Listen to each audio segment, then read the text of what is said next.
Assalomu alaykum qadrli ko'ruvchi do'stlar. Bayqash programmamizning bugungi sonini yoqtirib ko'rishingizni umid qilamiz.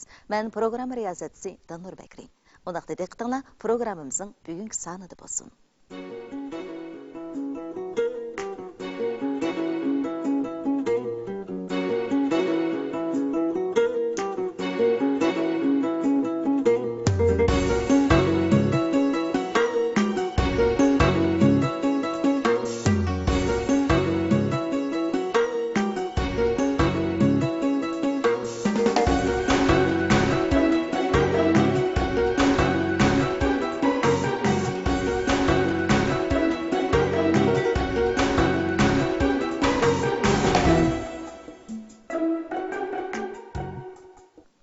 Biz aldınqı 2 son programmamizda Quchun nayisida bayqalgan selistiylik taraq va dinozavr jilg'isi to'g'risida to'xtalgan edik.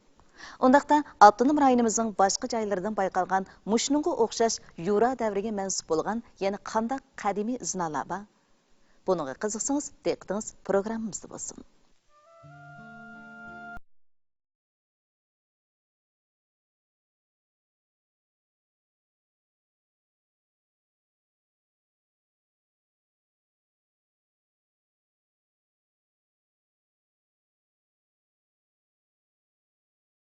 Ve 2008 yılı Şinjan Geologiyalik Təşviriş Akademiyasidagi mutaxassislardan tashkillangan ilmiy təşviriş atriti Şinjanning Turpan viloyati Pichan noyasidan elimiz bo'yicha yura davriga taalluq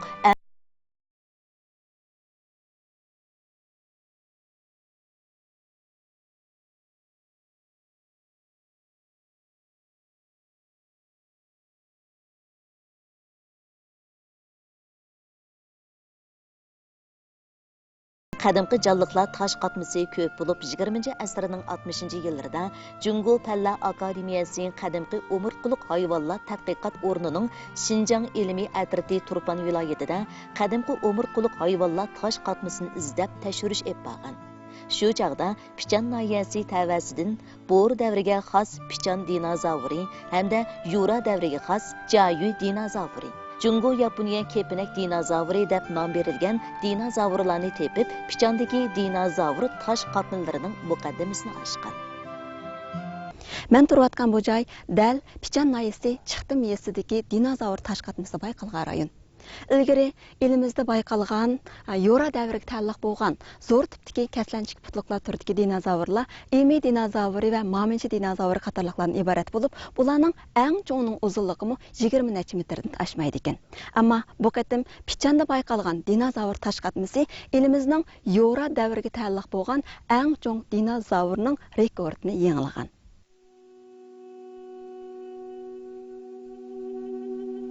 Jiling Universiteti, Şinjan Pedagogika Universiteti shundaqla Germaniyadan kelgan aloqador mutaxassislar yaqinqi bir necha yil jarayonida bu joyda ilgari kiyim bo'lib, bir qancha qatim keng doirada atrofliq tashvirish etgan. Mutaxassislarning qarashicha, garchi bundan ilgari davlatimizdagi Yunnan, Sichuan qatorliq joylardami Yura davriga tava bo'lgan kaslanchuk putluqlar tipidagi dinozavrlar tosh qatmisi bayqalgan bo'lsa-mu, biroq jug'i ancha cho'ng emas ekan. Pichanda jug'i cho'ng kaslanchuk putluqlar tipidagi cho'ng dinozavr tosh qatmisining bayqalishi Yura davrining oxirgi mezgillarida Şinjan rayonida dinozavrlarning yashash va ko'payish imkoniyatiga mos keladigan ekologik muhit sharoitining borligini isbotlagan.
Пичан районы qadimki canlıqlar taş qatması ən köp bayqalğan rayonlarning biri. Алдыңғы asrning 60 yillardan boshlab Jungo Palla Akademiyasi qadimki umurtqaliq hayvonlar tadqiqot o'rni, Xinjiang arxeologik tekshirish atriti Turpan rayonida qadimki umurtqaliq jonliqlarning tash qatmasi ustida keng ko'lamli tekshirib tadqiqot olib berish orqali bu joyda ilgir keyin bo'lib bayqalgan dinozavr tash qatmasiga Bor davridagi Pichan dinozavri va Yora davridagi Jayu dinozavri qatorliq nomlarni berish orqali mushu Turpan rayonidagi dinozavrlarning eng dastlabki muqaddimasini ochgan. Mutaxassislar Pichan cho'ng dinozavr tash qatmasi bayqalgan o'rindan ancha yiroq bo'lmagan jiri ichidan keng doiradan tekshirish olib berib, bu joyda yana bir tasodifiy bayqashga erishgan.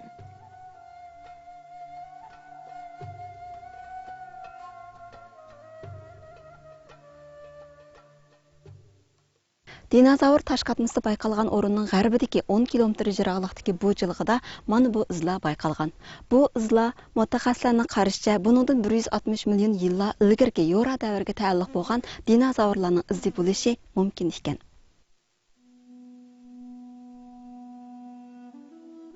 Yura davrida yashagan bu dinozavrlarning qoldirgan izi chet ellik va davlatimiz mutaxassislarining alohida diqqatini qo'zg'agan.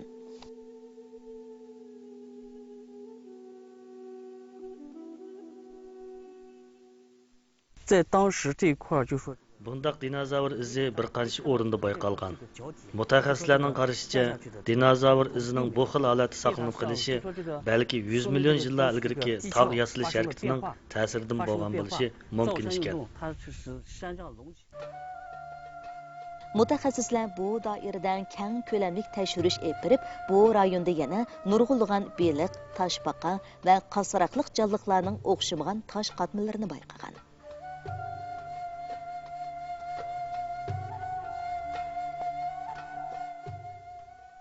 Davlat ichi va sirtidagi mutaxassislar bu rayondan bayqalgan dinozavr va qasraqliq jonliqlar tash qatmasini tekshirish davomida buning uzoq geologik davrlarda bu joyda tog' jinslarining paydo bo'lishi, shundaqla yer qatlamlarining qonuniyat o'zgarishi bilan zich munosabatga ekanligini va buni davomli chunqur tadqiq qilgandala ondan uning sirini ochib bo'lganligini o'ttirg'a qo'ydi. Yer sharidagi modellarni biologiya nuqtasidan olganda minerallar, tog'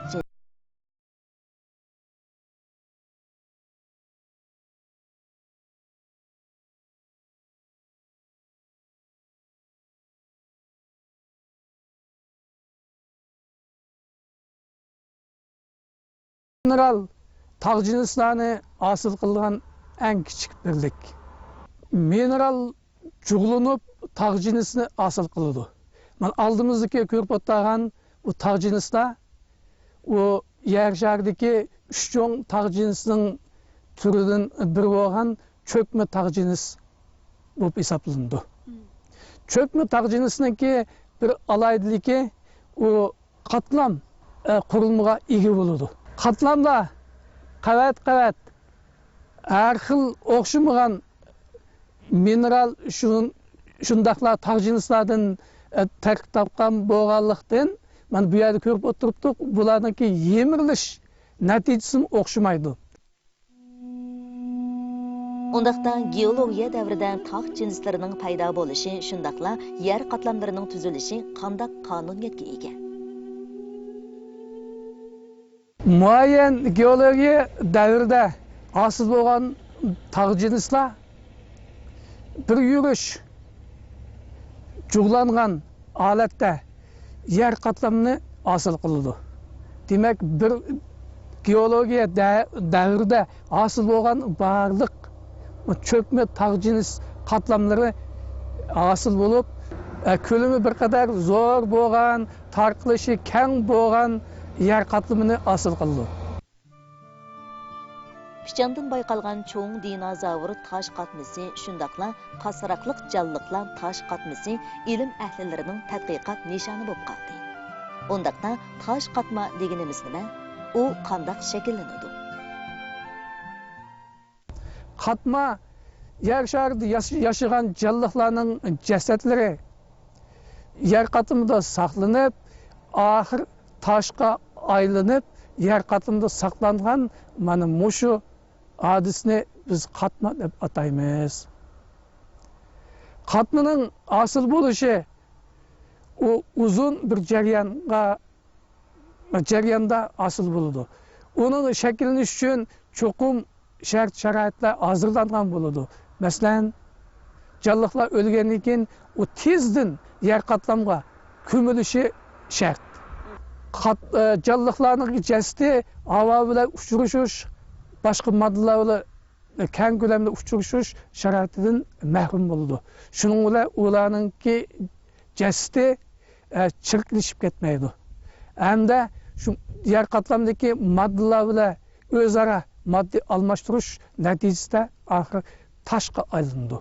Lekin o'zining qurilmasini, o'zining ba'zi alaydiliklerini saqlab qoldi. Pichan'da bayqalgan dinozavr qatmisi mana mo'shin cho'kma taqjinisda saqlangan. Bu yerda keng ko'lamda tekshirish elib borgan mutaxassislarning qarashicha, Yora davriga taalluq bo'lgan bu tosh qatmi to'pi ko'lam va son jihatda kishini hayron qoldiradigan bo'lib, davlatimizdagi Yora davriga taalluq bo'lgan eng ko'p, eng mukammal saqlangan dinozavrlarning tosh qatmi to'pi ekanligi dastlabki qadamda dalillandi. Mutaxassislarning qarashicha, Pichan rayonida bayqalgan cho'ng dinozavr tosh qatmisi va qasaraqliq jonliqlar tosh qatmisi bundan necha 100 million yillar ilgari bu joyning keng ketgan sozliqlar, cho'ng ko'llar, shundaqla buyuk baraqsan o'rmonlar bilan qoplanganligini, bu joyda cho'ng kichik har xil dinozavrlarning ayni davrining hukmroni bo'lib yashaganligini isbotlaydi.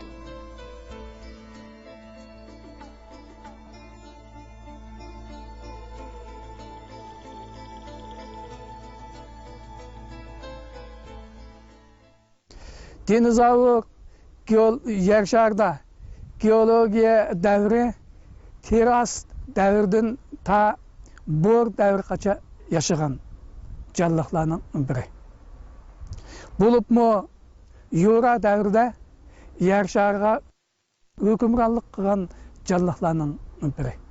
Vaqtdan elpasak, ya'ni bundan burun 230 million yildan ta 65 milyon yıl kadar yaşayan dinozavr aynı devirlerde asmanda uçuduğan, yerde mağındıgan, denizde yüzüdüğen katarlık her xil dinozavrlarının ki xili mingdan aşkan. Hem de onun gövdesi en zorları mı, en kiçikleri mi bulurdu? Mesela 1 kilo kilodigan. Eğerliği 1 kilo kilodigan kichik dinozavrlarmı ötken. Davlatimizdagi atoqliq arxeologlar va Germaniyadagi bir qancha universitetlardan bo'lib 20 necha o'rin va 40 dan ortiq olim va mutaxassislar bu qatimki dinozavr tosh qatmisi bayqalgan mana mushu joyda keng ko'lamli tekshirib tadqiqot bilan shug'ullangan. Tekshirib tadqiq qilish natijasida ular Yora davrida yashagan dinozavrlarning ayni davrdagi yer sharidagi jonliqlarning hukmron ekanligini bekitgan. Elimizde ayni davrda bayqalgan Yora davriga taalluq bo'lgan dinozavrlar unchalar cho'ng emas ekandiq. Ammo bu qatim mana biz ko'rib turgan mana bu bayqash elimizda emas, balki xalqaro ilm ahllarining alohida diqqatini jalb qildi.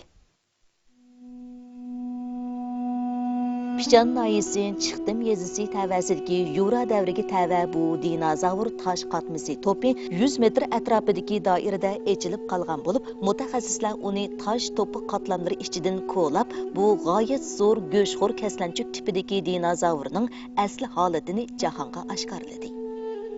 Bu rayonda bayqalgan Yora davriga tava dinozavr tosh qatmi to'pi ichida yana 100 metr doirada tarqalgan 155 dinozavr izini o'z ichiga olgan bo'lib, dalillashlarga qaraganda bundan 165 million yil ilgariga mansub ekan. Dinozavr qatmisidan foydalanib yer qatlamlarini hamda shu davrdagi shu rayonning ekologiya muhiti, coğrafiyalik şaraiti qatarlıq amillarni tadqiq qilishga muhim ahamiyatga ega deb qaraymiz. Dinozavr yashagan shu davrda cho'qim yer shari illiq havo klimatga ega bo'lishi, yer yüzde kökül meydan ormanlıkla bök baraksan boğan buluşu bu bizge nayti iniq. Çünkü çöpxor dinozavrlarınki ozuqluq miqdari nayti zor boludu. Ularga mushundaq sharoit hazırlanmagan bolsa, ularning yashashi, ularning yer shariga hukmronlik qilishi mumkin emas. Hozirgacha dunyodan ko'lami eng zo'ri bo'lgan bu dinozavr tosh qatmi to'pi Shinjongda dinozavr tosh qatmi to'pini tadqiq qilishdagi bir bo'shliqni to'ldirdi.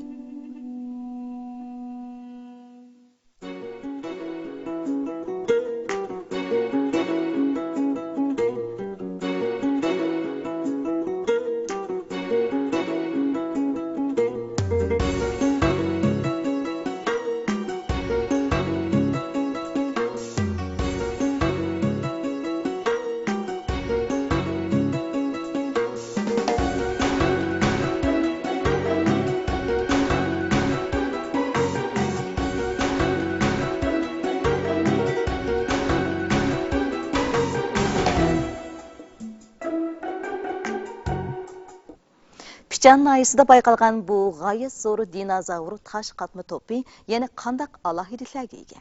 Bu joyga yana qandaq sirlar yoshirilgan? Buni tadqiq qilishning nima ahamiyati bor? Bu mazmunlar qiziqsangiz, diqqatingiz bayqash programmamizning keyingi sonida bo'lsin. Ko'rayman do'stlar, bayqash programmamizning bugungi soni mashada oxirlashdi. Ko'ngil qo'yib ko'rganingizga rahmat. Kelar sonda ko'rishaylik. Xayr xo'sh.